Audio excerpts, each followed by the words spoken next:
Hello साथियों, स्वागत है आप सभी का एक बार फिर से। आज की क्लास में आज हम लोग विराम चिन्ह पढ़ने चल रहे हैं। विराम चिन्ह इसे पंक्चुएशन मार्क कहते हैं इंग्लिश में। तो विराम चिन्ह या पंक्चुएशन मार्क कितना इंपॉर्टेंट है ये आप सबको पता होगा। यहाँ पे मैंने कुछ विराम चिन्ह जो है लगभग 20 विराम चिन्हों को जो है इंडिकेट कर रखा है। इन्हीं के बारे में आज हम लोग डिस्कस करेंगे। तो विराम चिन्ह आपको पता है कि विराम चिन्ह के माध्यम से ही हम किसी भाषा को शुद्ध रूप से या स्पष्ट रूप से लिख पाते हैं या पढ़ पाते हैं। अन्यथा उसका अर्थ समझना भी आसान हो जाता है। अगर इसको सही रूप से अगर इस विराम चिन्ह का प्रयोग ना किया जाए तो आप लोगों को पता है कि उस अर्थ का अनर्थ हो जाता है। अभी मैं उसको आगे बताऊंगा कि किस तरीके से। तो सबसे पहले विराम चिन्ह के बारे में हम लोग देखते हैं। तो विराम चिन्ह में अगर सबसे पहले देखेंगे तो विराम का मतलब होता है कहीं रुकना या ठहराव। ना भाषा द्वारा जब हम अपनी बात को बोलते हुए या लिखते हुए किसी मतलब थोड़ा सा रुकते हैं, मतलब जब हम भाषा द्वारा अपनी बात को व्यक्त करते हैं कहीं पे या कहीं लिखते हैं तो थोड़ा थोड़ा देर के लिए बीच में जो रुकते हैं, ठहराव होता है, उसे ही विराम कहते हैं। और जब उसके बाद जब हम उसको स्पष्ट करने के लिए कई तरीके के चिन्हों का प्रयोग करते हैं, उसी विराम ठहराव को या विराम को स्पष्ट करने के लिए कई चिन्हों का स्पष्ट प्रयोग करते हैं, तो उसे ही विराम चिन्ह कहा जाता है।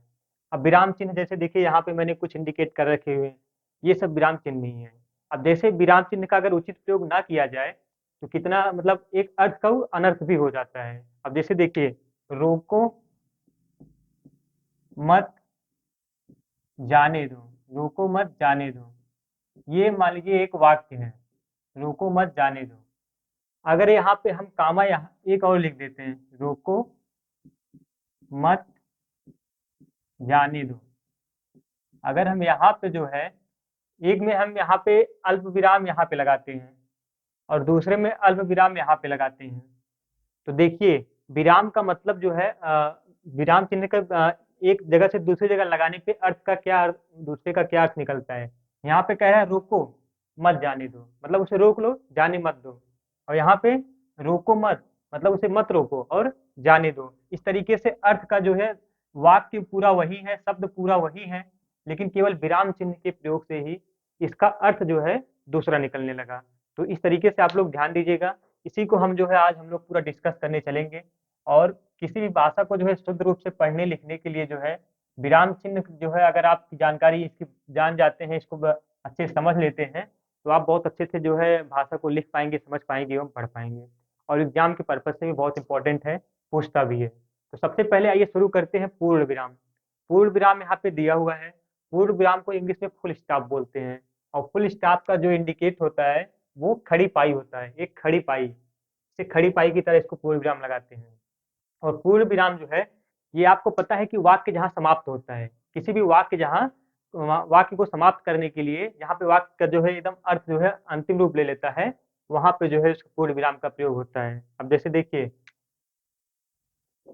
पूर्ण विराम शब्द का प्रयोग इसको अगर डिफाइन किया जाए तो इस तरीके से हम बोल सकते हैं, जहां वाक्य की गति अंतिम रूप ले ले और विचार के तार एकदम टूट जाए, वहां पे पूर्ण विराम का प्रयोग होता है। अब जैसे राम अयोध्या के राजा थे, राम अयोध्या के राजा थे।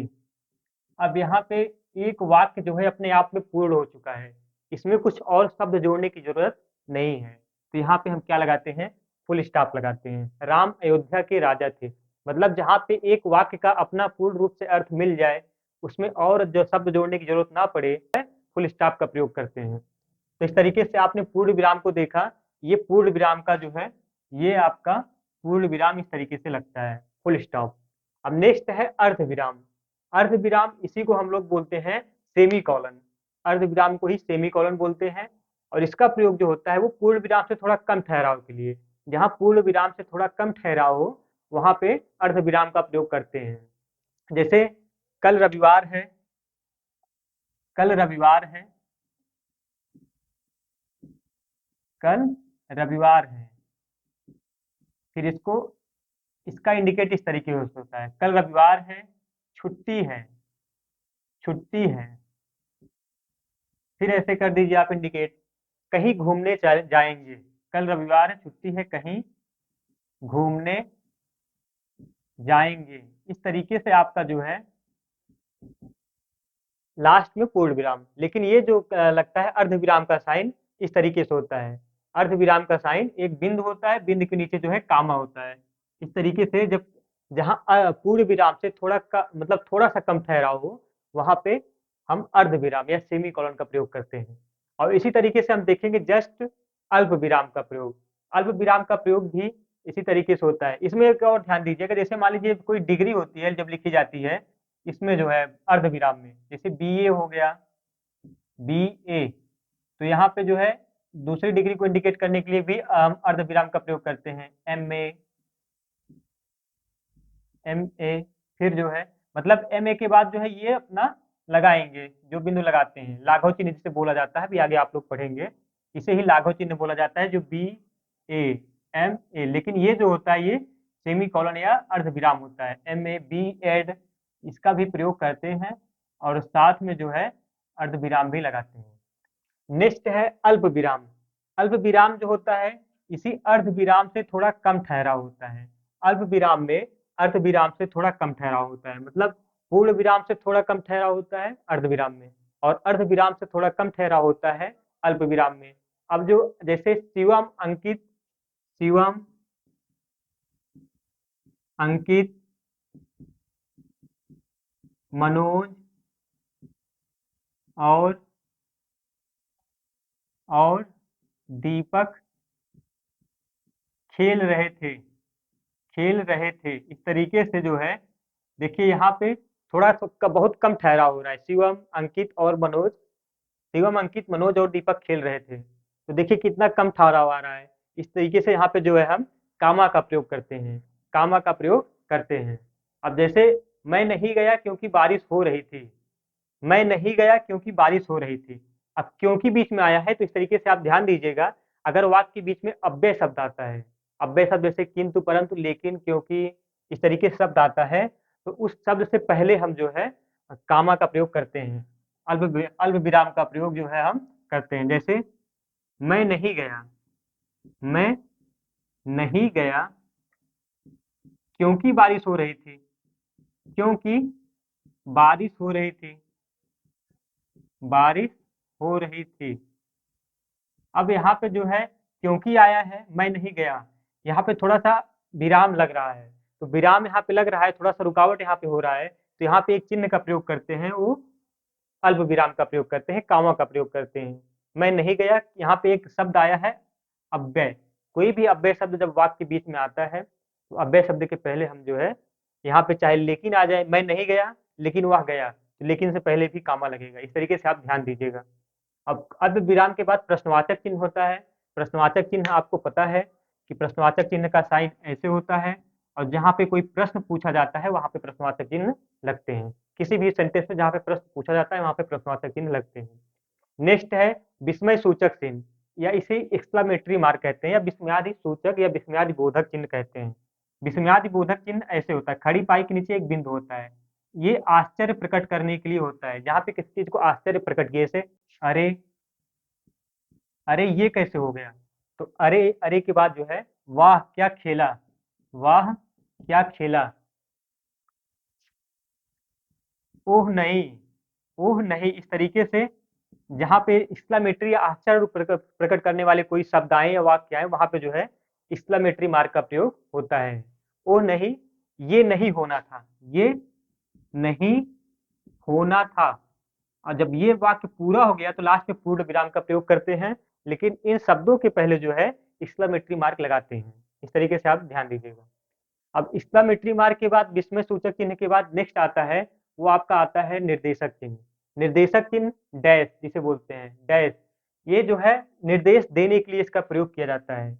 डैश का प्रयोग, डैश थोड़ा सा लंबा होता है, और अभी आगे आप पढ़ेंगे योजक चिन्ह। योजक चिन्ह जो होता है वो डैश चिन्ह से थोड़ा छोटा होता है। ये निर्देशक चिन्ह है, इसका प्रयोग निर्देश देने के लिए किया जाता है। जैसे गांधी जी ने कहा, गांधी जी ने कहा, कहा, इसके बाद निर्देश दे रहे हैं, हिंसा मत करो, हिंसा मत करो, क्योंकि गांधी जी एक महान शख्स थे, और उनके द्वारा जो कोई कथन कहा जाता है वो निर्देश के रूप में आता है। तो यहाँ पे गांधी जी ने कहा, फिर निर्देश, निर्देश के नीचे डैश चिन्ह कहते हैं, हिंसा मत करो। तो इस तरीके से यहाँ पे डैश चिन्ह या निर्देश चिन्ह का प्रयोग होता है। इसको आप बहुत इंपॉर्टेंट ध्यान दीजिएगा।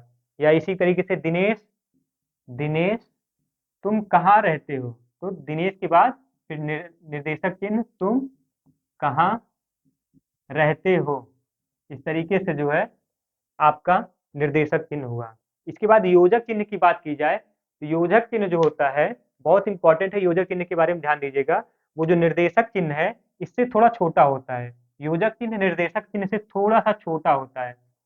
निर्देशक चिन्ह थोड़ा लंबा होता है और योजक चिन्ह थोड़ा छोटा होता है। और इसका प्रयोग ज्यादातर युग्मक शब्दों के बीच करते हैं। युग्मक शब्द मतलब जैसे माता पिता, भाई बहन या अमीर गरीब, इस तरीके से। जैसे माता पिता, तो देखिए यहाँ पे जो चिन्ह लगता है इनके बीच में इसे योजक चिन्ह कहते हैं। अमीर गरीब हो गया, अमीर गरीब, इसके बीच में जो लगेगा वो योजक चिन्ह हो गया, ये छोटा सा लगता है।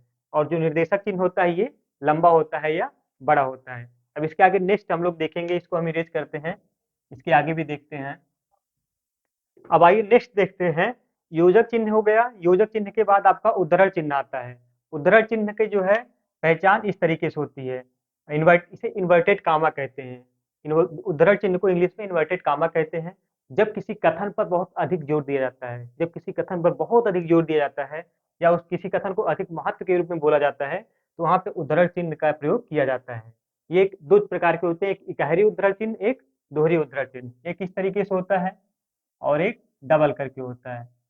तो इसका प्रयोग जहाँ किया जाता है वो किसी कथन को अधिक महत्व देने के लिए। जैसे सुभाष चंद्र बोस ने कहा, सुभाष चंद्र बोस ने कहा, सुभाष चंद्र बोस ने कहा। अब यहाँ पे जो है कामा लग जाएगा, फिर ये इन्वर्टेड कामा जो होता है इसी को उद्धरण चिन्ह बोलते हैं। तुम मुझे खून दो मैं तुम्हें आजादी दूंगा, ये कितना इंपॉर्टेंट कथन है आपको पता है। तो यहाँ पे इसको जो है तुम मुझे खून दो मैं तुम्हें आजादी दूंगा, इस तरीके से जब लास्ट में दूंगा आएगा तो इसको इधर से करना है और यहाँ पे जो है फुल स्टॉप। तो इस तरीके से जो ये चिन्ह होता है इसे दोहरी जो है उद्धरण चिन्ह कहते हैं। और जो सिंबल होता है सिंगल होता है इसे इकहरी उद्धरण चिन्ह बोलते हैं। जब छोटा से कोई कथन होते हैं और उसको इंडिकेट करने के लिए वो सिंगल वाले का प्रयोग किया जाता है। लेकिन जब कोई स्टेटमेंट बहुत इंपॉर्टेंट होता है किसी के द्वारा कहा हुआ, तो वहां पे दोहरी जो है उद्धरण चिन्ह लगते हैं। इसके बाद नेक्स्ट आता है उपविराम, नेक्स्ट आता है उपविराम। उपविराम क्या होता है, उपविराम का साइन इस तरीके से होता है। उपविराम का साइन दो बिंदु होता है, ऐसे लगता है। जब किसी कथन को हम अलग रूप में दिखाते हैं, किसी कथन को जब हम अलग रूप में दिखाते हैं या हेडिंग आदि के भाव में इस जो है चिन्ह का प्रयोग किया जाता है। जैसे विज्ञान, जैसे विज्ञान, उसके बाद वरदान या अभिशाप, वरदान या अभिशाप, इस तरीके से जो है हम इस चिन्ह का प्रयोग करते हैं। भगवान राम के अनेक नाम हैं, भगवान राम के अनेक नाम हैं, अनेक नाम हैं। अब जैसे अनेक नाम हैं तब इस चिन्ह का प्रयोग करेंगे उपविराम का। जैसे रघुपति, रघुपति, रघुराज, रघुनंदन, इस तरीके से इस वाले इंडिकेट का प्रयोग जब किसी कथन को अलग रूप में दिखाते हैं या जो है हेडिंग आदि के भाव में प्रयोग करते हैं तो इस चिन्ह का प्रयोग करते हैं। नेक्स्ट है हंस पद। हंस पद का प्रयोग आपको पता है किसी त्रुटि विराम या त्रुटि बोधक या विस्मरण चिन्ह कहते हैं। त्रुटि विराम, त्रुटि बोधक या विस्मरण चिन्ह मतलब हम जब कोई सेंटेंस लिखते हैं, जब कोई सेंटेंस लिखते हैं तो भूल जाते हैं कुछ लिखना। अब जैसे हम यहाँ पे की भूल गए लिखना, मान लीजिए यहाँ पे भगवान राम के अनेक नाम हैं और के भूल गए, इस तो के लिए जो है हम यहाँ पे ऊपर की तरफ इस तरीके से इंडिकेट करते हैं और यहाँ पे ऐसे के लिखते हैं। इस हंस पद का प्रयोग हम किसी वाक्य में जब कोई शब्द छूट जाता है उसको लिखने के लिए इसका प्रयोग करते हैं। अब इसका यही सबसे अच्छा उदाहरण है, आप इसको ध्यान दीजिएगा। नेक्स्ट है, नेक्स्ट है आपका विवरण चिन्ह। विवरण चिन्ह को जो है हम लोग बोलते हैं कॉलन डैश, कॉलन डैश या साइन ऑफ फॉलोइंग। विवरण चिन्ह का जो प्रयोग होता है ये आपको पता है कि ये सविस्तार जानकारी या सूचना निर्देश आदि देने के लिए, दर्शाने के लिए होता है। जैसे कोई बहुत विस्तार के साथ कोई जानकारी, कोई निर्देश या कोई सूचना जब देनी होती है तो इस विवरण चिन्ह का प्रयोग करते हैं। और विवरण चिन्ह को साइन ऑफ फॉलोइंग कहते हैं या कॉलन डैश बोलते हैं। ठीक है, इसको आप ध्यान दीजिएगा। अब जैसे जैसे इसके उदाहरण है, वचन के दो भेद हैं, वचन के दो भेद हैं। वचन के दो भेद हैं, तो इस विवरण चिन्ह का प्रयोग करेंगे। नंबर 1 लिखेंगे, फिर नंबर 2। सर्वनाम के 6 भेद हैं। सर्वनाम के 6 भेद हैं। 6 भेद हैं। फिर इस निर्देश का पालन करेंगे, उसके बाद छो के नाम लिखेंगे। इस तरीके से जो है हम इसका प्रयोग, विवरण चिन्ह का प्रयोग या कॉलन डैश इसे बोलते हैं, इसका प्रयोग किया जाता है। इसका चिन्ह जो होता है वो दो बिंदु होता है, सामने एक लाइन होता है। इस तरीके से आप ध्यान दीजिएगा। ये हो गया विवरण चिन्ह। इसके बाद लाघव चिन्ह होता है। मैंने आपको अभी आगे बताया था लाघव चिन्ह के बारे में। लाघव चिन्ह इसे संक्षेप सूचक चिन्ह कहते हैं या छोटा चिन्ह कहते हैं। संक्षेप सूचक चिन्ह या छोटा चिन्ह। अब जैसे मैंने ऊपर बताया था अभी पहले, जैसे बीएड लिखना है तो बी एड जो शॉर्ट फॉर्म होता है, इसमें जो है गोले के रूप में जो लिखा जाता है, इसी को हम लाघव चिन्ह कहते हैं। या एम ए या प्रयागराज नगर निगम लिखना है तो प्रयागराज नगर निगम में प्रयागराज नगर निगम इस तरीके से लिखते हैं। यही जो होता है वो लाघव चिन्ह होता है, या इसी को संक्षेप सूचक चिन्ह कहा जाता है। संक्षेप सूचक चिन्ह कहा जाता है। जैसे विश्वविद्यालय भी होता है, इस तरीके से विश्वविद्यालय हम लिखते हैं तो ये जो बिंदु देते हैं इसी को ही लाघव चिन्ह कहा जाता है। नेक्स्ट है लोप चिन्ह। इस लोप चिन्ह को जो है हम लोग बोलते हैं वो साइन ऑफ जो है ओमिशन बोलते हैं, मार्क्स ऑफ ओमिशन। या इसी को जैसे हम बोलते हैं कि स्थान पूरक चिन्ह। जैसे बीच में हम लिखते हैं कि रिक्त स्थानों की पूर्ति कीजिए, रिक्त स्थानों की पूर्ति कीजिए। जैसे मैंने इसको लिखा कि तुम मुझे खून दो मैं तुम्हें आज़ादी दूंगा, तुम मुझे खून दो मैं तुम्हें आज़ादी दूंगा, तुम मुझे खून दो।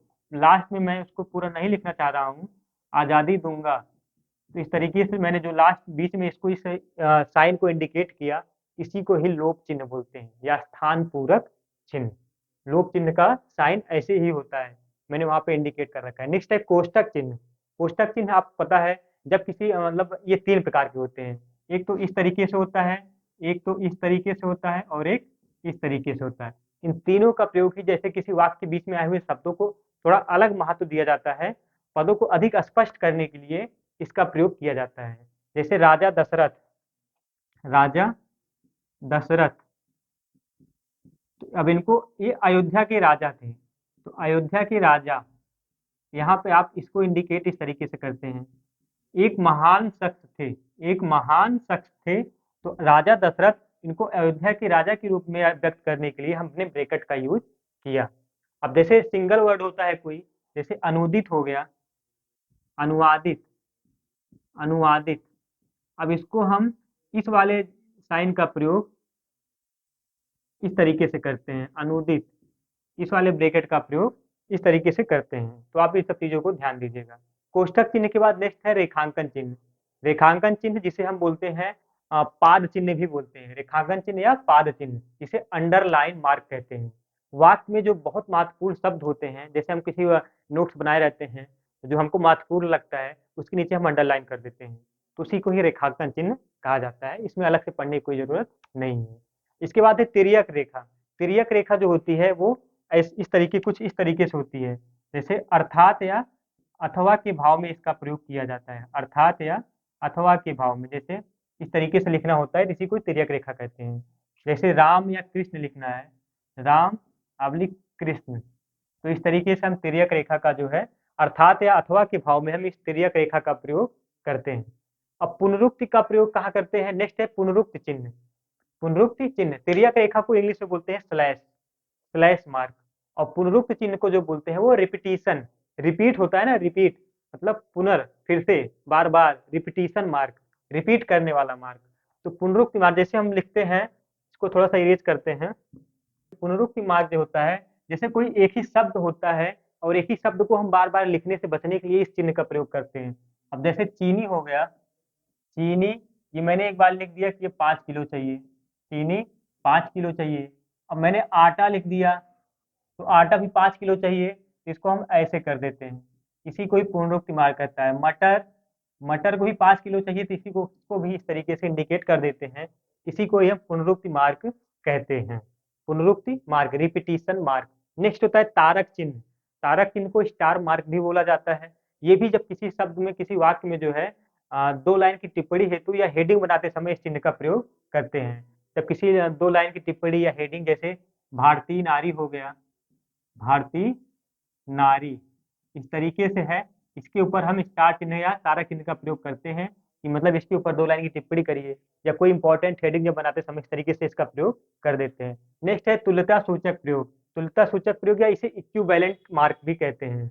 ये आपको मैथ में ज्यादा देखने को मिल जाता होगा, जैसे 4+2 = 6। और वैसे हिंदी में भी जैसे पाषाण हो गया, पाषाण को हम क्या बोलते हैं, पत्थर बोलते हैं, तो पाषाण =पत्थर। अब जैसे किसी का पर्यायवाची हो गया, जैसे बिडौजा, बिडौजा ये इंद्र का पर्यायवाची होता है, तो बिडौजा इंद्र। इस तरीके से हम इक्विवेलेंट साइन का प्रयोग करते हैं। नेक्स्ट है समाप्ति सूचक।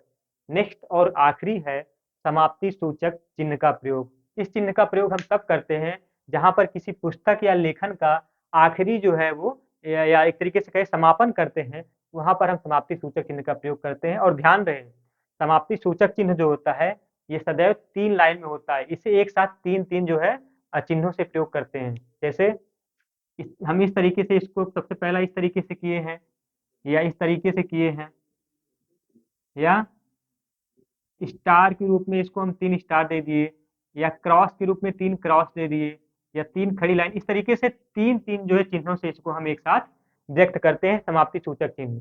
जहां भी इसको, जैसे कोई आप नोट्स बनाते हैं, लास्ट में जब नोट समाप्त होता है तो वहां पे आप लास्ट में इसको ऐसे ऐसे कर देते हैं कि मतलब ये कंप्लीट हो चुका है, अब इसके आगे कुछ नहीं है।